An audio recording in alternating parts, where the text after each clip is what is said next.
আসসালামু আলাইকুম রহমতুল্লাহ। গতকাল আমি গিয়েছিলাম মালয়েশিয়ার সাপ্তাহিক বাজার পাসার মালামে। তো এইখানে পাসার শব্দের অর্থ হচ্ছে গিয়ে বাজার, আর মালাম শব্দের অর্থ হচ্ছে রাত। তো মূলত এটাকে রাতের বাজার বলা হয়। যদি আমি বাংলাতে এটাকে যদি বলতে যাই তাহলে এটা রাতের বাজার কিংবা রাত্রিবেলার বাজার।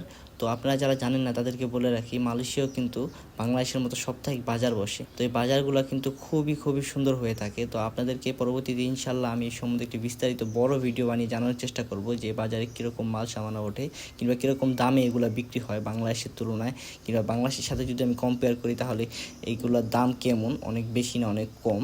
যদিও এটা করলে কখনোই ঠিক হবে না, কারণ বাংলাদেশের তুলনায় এখানে দাম অবশ্যই বেশি থাকবে, যেহেতু এখানকার টাকার রেট একটুখানি বেশি বর্তমানে।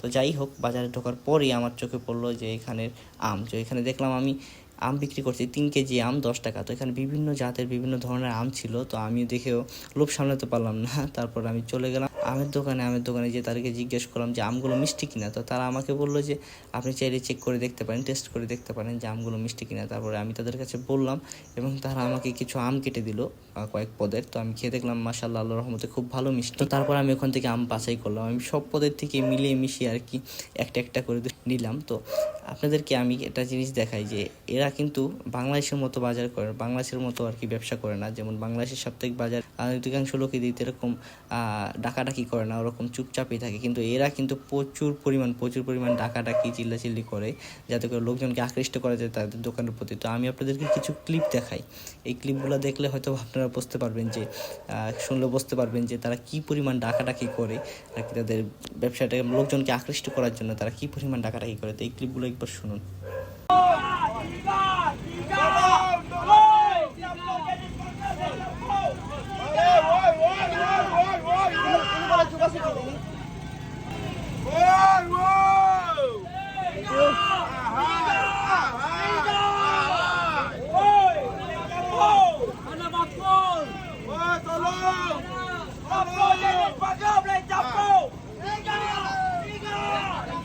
তো আপনারা শুনতেই পারলেন যে তারা কিভাবে ব্যবসা করে থাকে। তো এখানে কিন্তু অনেক জাঁকজমকভাবে তারা ব্যবসা করে, আর মোটামুটি মাশাআল্লাহ ভালো রকমের ব্যবসা করে তারা করতে পারে। তো আশা করি আপনারা এই ভিডিওটার মাধ্যমে মোটামুটি একটা ধারণা পেয়েছেন মালয়েশিয়ার সাপ্তাহিক বাজার সম্বন্ধে। তো এটা ছোট একটা ভিডিও ছিল।